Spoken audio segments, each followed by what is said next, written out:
Todo comenzó una mañana cualquiera a finales de octubre. Mi compañero Alex y yo recibimos nuestras consignas y nos dirigimos a nuestra ruta habitual. El desierto, como siempre, lucía infinito y desolado. A menudo encontrábamos migrantes agonizantes por el calor implacable, muchos de ellos al borde de la muerte. Otros, lamentablemente, ya habían sucumbido en su búsqueda del sueño americano. Aquella mañana, mientras reflexionábamos sobre la cruel realidad de estos viajeros, vimos algo inusual. Una joven caminaba tambaleante hacia nosotros. Su cuerpo estaba cubierto de ampollas, sus labios secos por el calor abrasador, y sus pies sangraban por las interminables jornadas de caminata. Apenas habíamos ayudado a la chica a subir a nuestra camioneta cuando otro niño apareció también tambaleándose en nuestra dirección. Luego otro más, y después una niña pequeña. Finalmente, un joven de unos 16 años llegó a nuestro alcance, pero lo que vimos nos dejó helados. Su brazo colgaba destrozado, y tenía una profunda herida en el estómago. A pesar de nuestros esfuerzos, el chico no sobrevivió. Murió deshidratado y desangrado antes de que el helicóptero llegara a recogerlo. Lo más perturbador era que sus heridas no parecían un accidente. El forense confirmó que habían sido infligidas con una brutalidad casi inimaginable. Alex y yo, ambos padres de familia, no podíamos dejar de pensar en nuestros propios hijos al ver a esos pequeños. ¿Qué clase de monstruo podría hacer algo tan atroz? A los pocos días, recibimos noticias perturbadoras del refugio donde habíamos dejado a los niños. Según las enfermeras, despertaban gritando en mitad de la noche, aterrorizados por algo que describían como monstruos. Inicialmente, pensamos que esa era su manera de referirse a los traficantes de personas que los habían abandonado en el desierto. Pero al hablar con una terapeuta que les realizó una regresión hipnótica, todos los niños coincidieron en una narración escalofriante. Durante la noche, había aparecido una criatura que los atacó. Según su relato, un pollero intentó defenderlos, pero fue brutalmente asesinado por esa cosa. Esa misma noche comenzamos nuestras guardias nocturnas. Algo en el aire del desierto había cambiado. Incluso los sonidos de los coyotes parecían más lejanos, como si el propio desierto contuviera la respiración. 2 días después, nos reportaron un grupo de migrantes corriendo desesperados en nuestra dirección. Cuando los alcanzamos, estaban al borde del colapso, jadeando y llorando. Uno de los oficiales que los acompañaba describió a la criatura, algo similar a un lobo gigantesco, pero con rasgos humanos. Intentaron dispararle, pero las balas no parecían afectarle. Esa descripción fue suficiente para que el miedo se apoderara de todos nosotros. Después de nuestra guardia, Alex y yo fuimos a un bar local donde nos encontramos con un sargento de la policía navajo. Cuando mencionamos el ataque, el sargento navajo frunció el ceño y nos pidió más detalles. Luego de escuchar nuestro relato, dijo con solemnidad: lo que enfrentan no es humano. Es un skinwalker, un Yanaldoosi. Según sus palabras, los skinwalkers son cambiapieles, brujos que adquieren habilidades sobrenaturales mediante rituales oscuros, sacrificando incluso a sus seres queridos para obtener poder. Son cazadores crueles que disfrutan del terror que infunden en sus víctimas. A diferencia de los nahuales, que buscan el engaño, los skinwalkers se alimentan del miedo, nos explicó. No pueden ser heridos por armas comunes. Solo al revelar su nombre completo pierden su invulnerabilidad. Con esta nueva información, nuestras patrullas se volvieron cada vez más tensas. Los rumores del hombre coyote se extendían como un susurro maligno entre los habitantes de la región. Las noches eran cada vez más inquietantes, incluso el viento parecía traer advertencias en su aullido. Una noche, recibimos un llamado sobre un niño perdido cerca de unas antiguas ruinas. La voz al otro lado del radio sonaba tan nerviosa que todos supimos que no sería un caso común. Cuando llegamos, lo encontramos temblando, apenas capaz de articular palabra. Su rostro estaba surcado de lágrimas y su cuerpo cubierto de arañazos superficiales. Entre sollozos, nos contó que había salido con su familia en una caminata cuando algo los atacó. Lo único que pudo describir fue una figura alta y oscura, con una sonrisa imposible de olvidar. Mencionó que su madre lo había escondido detrás de unas rocas antes de enfrentarse a la criatura. Al llegar a las ruinas, lo que vimos fue mucho peor de lo que habíamos imaginado. La escena era una grotesca obra de horror. Restos humanos estaban esparcidos por todas partes, algunos colgando de las ramas de árboles cercanos, otros marcados con símbolos que no entendíamos. El aire olía a sangre y a algo más, algo podrido y antiguo. Alex, uno de los más jóvenes de nuestro equipo, apenas podía contener el temblor de sus manos mientras avanzábamos. De repente, un grito de Alex nos heló la sangre. «Ahí está», gritó, señalando hacia las sombras que bailaban en la luz de nuestras linternas. Y ahí lo vimos. La criatura era mucho peor de lo que cualquiera podría haber imaginado, alta, con una piel grisácea que colgaba de su cuerpo como si estuviera en descomposición. Sus ojos brillaban en blanco, vacíos pero llenos de una presencia malévola.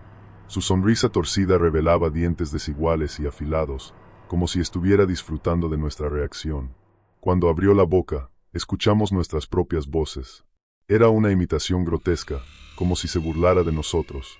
«No deberían estar aquí», dijo con un tono distorsionado. El pánico se apoderó de nosotros, y comenzamos a disparar. Las balas perforaban su cuerpo, pero era como si el plomo simplemente se desvaneciera al atravesarlo. Entonces, en medio del caos, dos coyotes surgieron de las sombras. Por un instante, pensamos que la criatura había llamado refuerzos, pero los animales se colocaron entre nosotros y el monstruo. Sus ojos no eran los de un animal común. Había algo humano, algo sabio en su mirada. Para nuestro asombro, sus cuerpos comenzaron a contorsionarse y cambiar. En cuestión de segundos, los coyotes se habían transformado en dos ancianos navajo, vestidos con prendas tradicionales que parecían brillar bajo la luz de la luna. «Es nuestro hijo», dijo uno de ellos con voz quebrada, señalando al monstruo con un gesto de tristeza infinita. «Hemos intentado detenerlo durante años, pero su odio ha superado cualquier intento de redención». Los ancianos, en un acto de valor que jamás olvidaríamos, comenzaron a entonar un cántico en una lengua ancestral. Sus palabras resonaban en el aire, como si estuvieran invocando a algo más grande que nosotros. La criatura rugió, y su voz hizo temblar el suelo bajo nuestros pies. Pero a medida que el cántico continuaba, su figura empezó a perder solidez. Su furia era palpable, pero también su desesperación. «Llámenlo por su nombre», gritó la anciana, volviéndose hacia nosotros. Alex, como en trance, empezó a recitar el nombre que había escuchado en los murmullos del pueblo. Con cada sílaba, la criatura parecía debilitarse, su piel cayendo en pedazos. Finalmente, cuando su invulnerabilidad desapareció, disparamos de nuevo. Esta vez, nuestras balas encontraron su objetivo. El monstruo cayó al suelo con un alarido final, transformándose en cenizas que el viento del desierto se llevó. Los ancianos, exhaustos, cayeron de rodillas. «A veces, el mayor sacrificio es el único camino para erradicar el mal», dijo la mujer antes de sonreír con tristeza.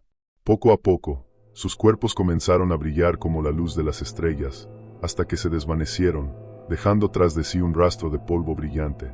Desde aquel día, el desierto ha permanecido en un extraño silencio.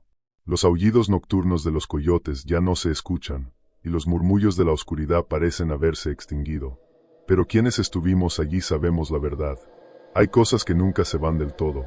En las noches más quietas, si escuchas con atención, el viento aún susurra advertencias de lo que acecha en las sombras, esperando el momento adecuado para volver. Un hombre de mirada torva y malas intenciones sembraba el caos entre los pobladores. Robaba cosechas con descaro, destrozando las esperanzas de campesinos que dependían de sus tierras para sobrevivir. Entraba a las casas con prepotencia, exigiendo comida y llevándose lo que quería sin temor a represalias. Aquellos que intentaban enfrentarlo encontraban sus gallineros vacíos al día siguiente o sus animales muertos sin explicación.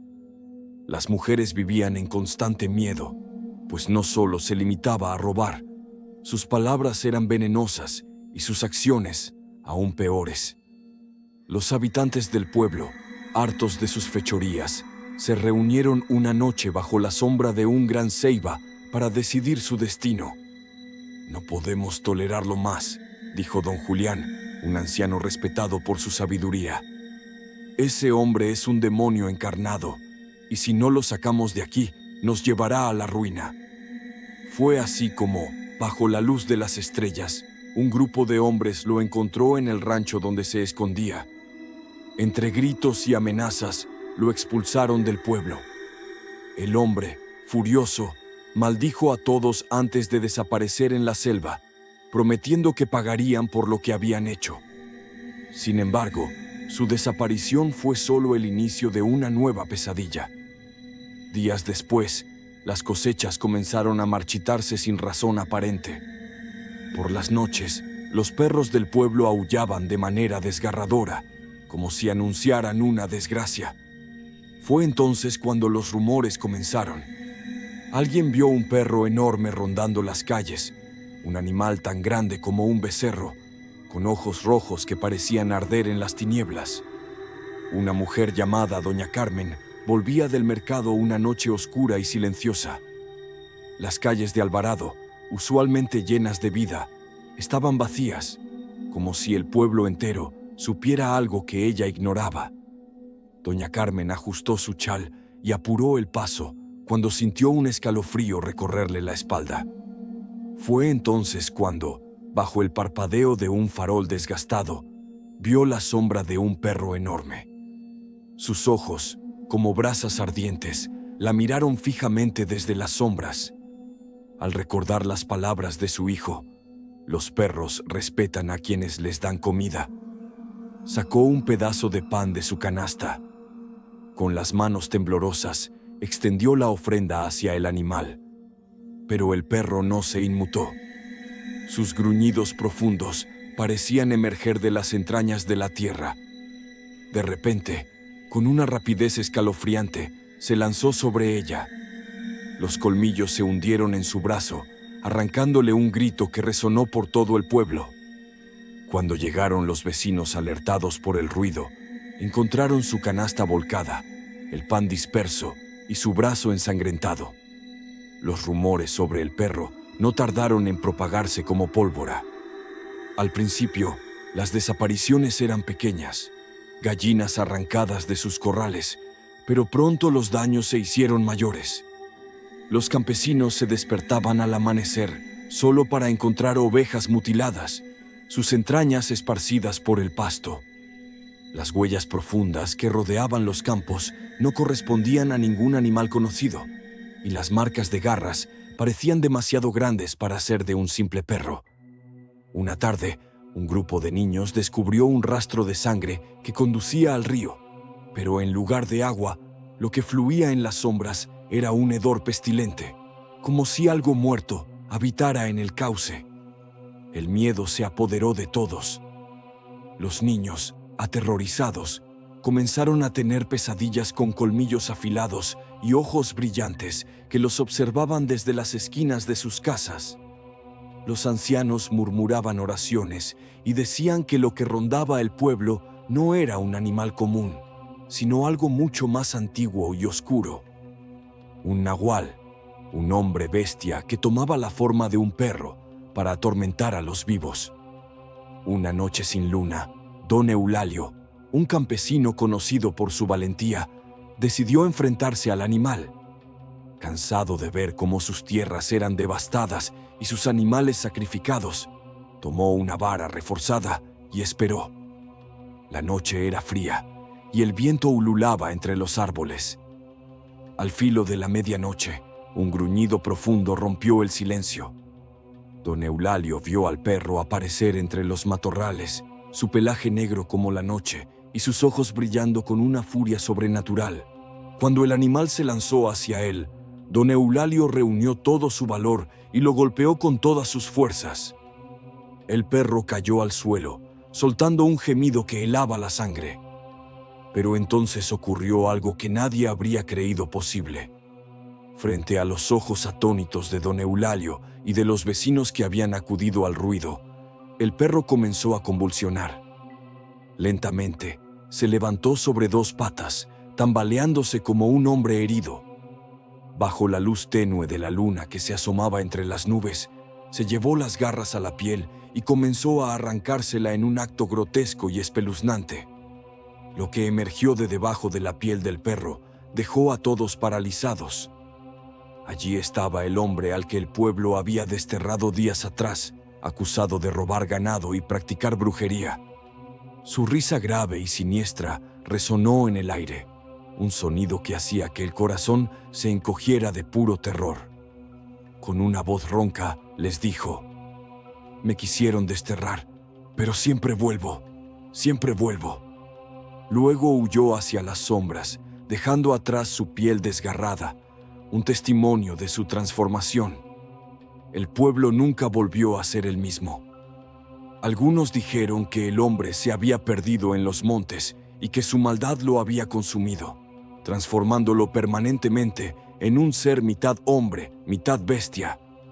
Otros aseguraban haberlo visto bajo la luz de la luna llena, acechando en los campos, esperando el momento para regresar. Desde entonces, en Alvarado, la gente evita salir de noche, especialmente cuando la luna llena brilla en el cielo. Y cuando el viento trae consigo un aullido lejano, cierran las ventanas y murmuran oraciones, porque saben que, en algún lugar de las sombras, el perro todavía está al acecho. Desde el primer instante en que escuché esa historia, algo dentro de mí cambió. No sé si fue el tono con el que me la contaron o el hecho de que sentí una conexión con los detalles, pero estoy seguro de algo: hay historias que no son simplemente cuentos, sino advertencias. Todo comenzó hace muchos años en un pequeño pueblo, donde las tardes eran silenciosas y los vecinos se conocían entre ellos. Sofía, una niña de apenas 9 años, vivía con su madre en un modesto departamento. Sus días eran simples, pero felices, hasta que un día algo cambió para siempre. Era una tarde común cuando una vecina, la señora Margarita, tocó la puerta de su casa. Margarita era amable, siempre llevaba dulces y pequeños obsequios a los niños del edificio. Aquel día, traía consigo un pan de naranja, el favorito de Sofía. La pequeña, encantada, corrió a la cocina para partirlo y compartirlo con su madre. Pero cuando Sofía puso el plato en la mesa, su madre se detuvo de golpe.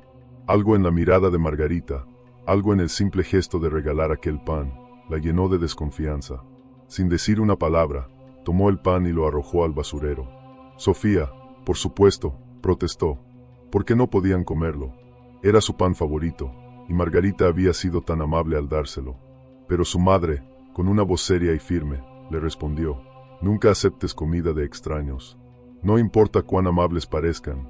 A veces, las intenciones no son lo que parecen. Fue entonces cuando le contó la historia que cambiaría su perspectiva para siempre. Cuando yo era niña, comenzó a decir la madre de Sofía, mi madre cayó gravemente enferma. Fue algo repentino, sin explicación.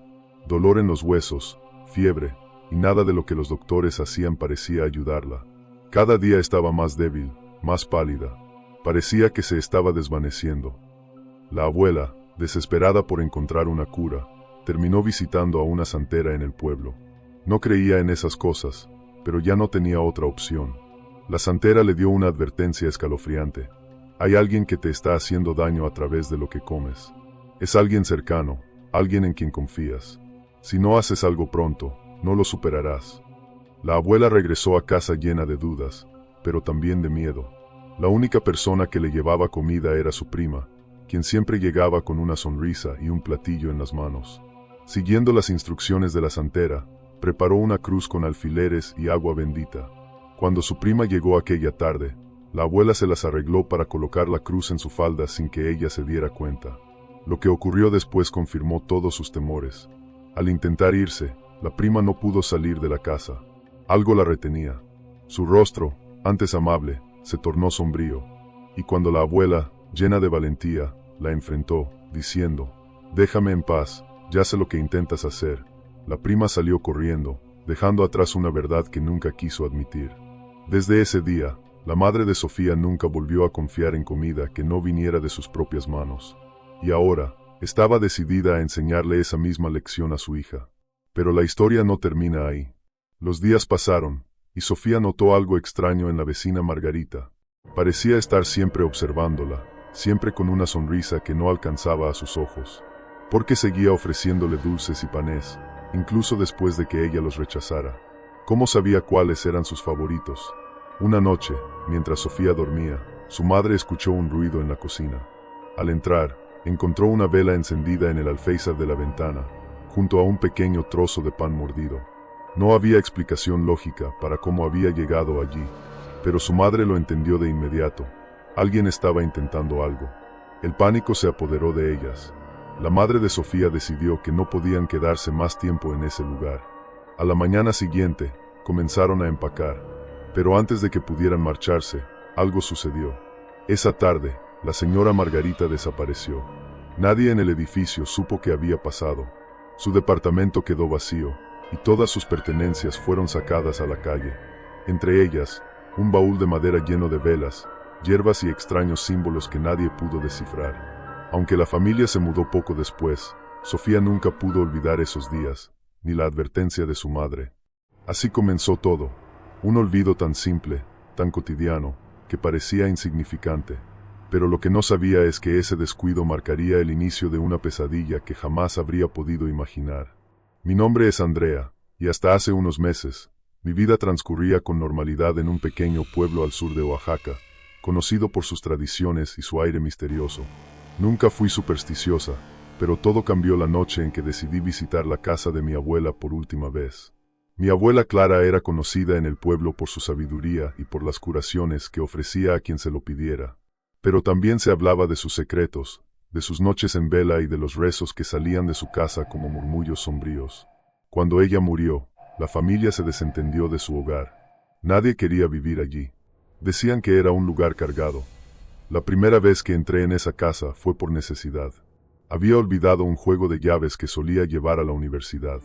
Era tarde, casi la medianoche, y me urgía conseguirlas. Pensé que sería cuestión de minutos, entrar, buscar y salir. Pero al cruzar la puerta principal, algo me detuvo. El aire estaba espeso, como si todo el lugar hubiera estado cerrado por décadas, aunque hacía solo meses que nadie lo habitaba. En cada rincón, parecía que los ojos de mi abuela seguían vigilándome desde el otro lado de las sombras. Subí al segundo piso, a su habitación. En la mesa de noche encontré un cuaderno viejo que no recordaba haber visto antes.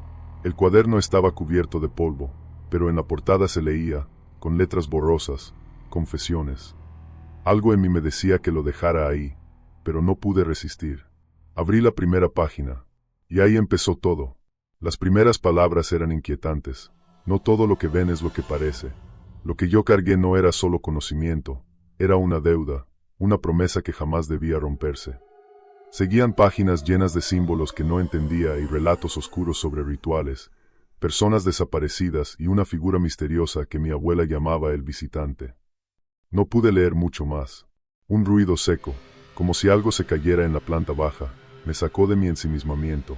Cerré el cuaderno y lo llevé conmigo, pensando que podría leerlo con más calma en casa.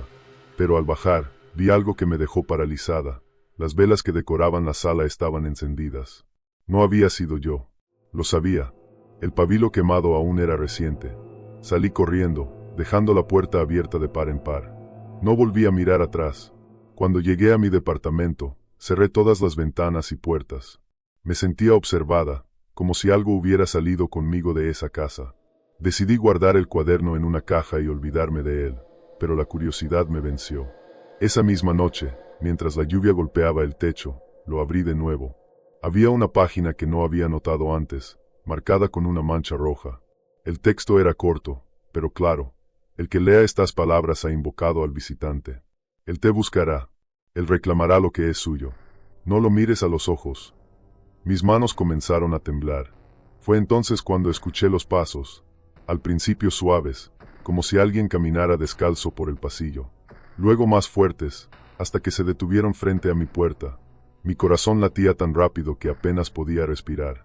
Me acerqué lentamente, con el teléfono en la mano, lista para llamar a la policía. Pero cuando miré por la mirilla, no había nadie. Pensé que era mi imaginación, pero los pasos comenzaron de nuevo, esta vez dentro de mi departamento. Algo estaba allí conmigo. Esa fue la primera noche. Desde entonces, no he tenido descanso. Cada vez que cierro los ojos, veo su sombra, alta y delgada, con extremidades que parecen alargarse más allá de lo humano. Lo siento más cerca cada día. He intentado deshacerme del cuaderno, quemarlo, tirarlo al río, pero siempre regresa, como si estuviera atado a mí. Ayer, decidí volver a la casa de mi abuela. Pensé que encontraría respuestas, pero al llegar, encontré algo que no esperaba. El pueblo entero estaba vacío. Ni un alma en las calles, ni un solo ruido. Solo las puertas abiertas de las casas y un silencio que helaba los huesos. Entré en la casa una vez más. En la mesa del comedor había una nota escrita con la caligrafía de mi abuela. Andrea, no es casualidad que hayas venido. Tú eres la siguiente. Sentí un escalofrío recorrer mi cuerpo. ¿La siguiente en qué? ¿Qué había hecho mi abuela? De pronto, lo vi. El visitante. Estaba al final del pasillo, mirándome con esos ojos vacíos, como dos pozos oscuros que parecían absorber toda la luz. Quise correr, gritar, pero no podía moverme. Solo podía mirarlo mientras avanzaba lentamente hacia mí. El resto es un borrón en mi mente. Desperté en mi departamento, con el cuaderno en mis manos y nuevas páginas escritas con mi propia letra, aunque no recuerdo haberlas escrito. Hablan de rituales, de pactos, de una deuda que ahora me pertenece. Y lo peor, una fecha. Hoy. Si estás viendo esto, por favor, escucha mi advertencia. No toques lo que no entiendes. No leas lo que no puedes manejar. Y sobre todo, nunca mires al visitante a los ojos.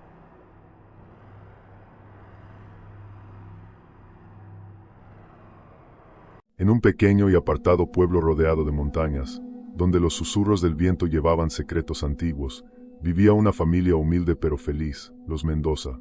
Sin saberlo, una desgracia acechaba desde las sombras, alimentada por la envidia de una bruja que habitaba en las profundidades del bosque. Una noche sin luna, mientras los Mendoza dormían, un olor a azufre llenó el aire. La bruja, envuelta en un manto de harapos y con ojos tan negros como el vacío, se presentó en la puerta de su hogar, murmurando palabras en un idioma inhumano. Su voz era un canto retorcido que invocaba un hechizo mortal, destinado a maldecir a toda la familia. Sin embargo, lo que la bruja no sabía era que el espíritu protector del pueblo, un nahual, había jurado protegerlos.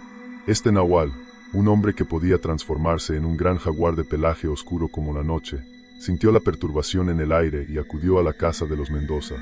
La bruja lanzó su hechizo, un humo espeso que se enroscaba en el aire como serpientes, intentando penetrar en la casa y consumir a la familia. Pero antes de que pudiera cruzar el umbral, un rugido estremecedor rompió la quietud de la noche. El nahual apareció, sus ojos brillaban como brasas encendidas. Con un salto ágil, se interpuso entre el hechizo y la puerta de la familia. Absorbió la maldición en su propio cuerpo, sintiendo como el veneno oscuro quemaba su alma. La bruja, furiosa, alzó sus manos huesudas y maldijo al nahual. «No podrás salvarlos», gritó con un chillido espeluznante. «Tu sacrificio será en vano. Esta familia vivirá, aunque yo no lo haga», respondió el nahual con una voz grave que retumbó como un trueno. El enfrentamiento se trasladó a un campo alejado, donde la bruja y el nahual se prepararon para la batalla final. El lugar estaba envuelto en una niebla sobrenatural, y las estrellas parecían haberse apagado. La bruja invocó criaturas deformes desde las profundidades de la tierra, pero el nahual, en su forma de jaguar, las despedazaba con zarpazos letales. El duelo se alargó durante horas, con gritos y rugidos que sacudían el paisaje.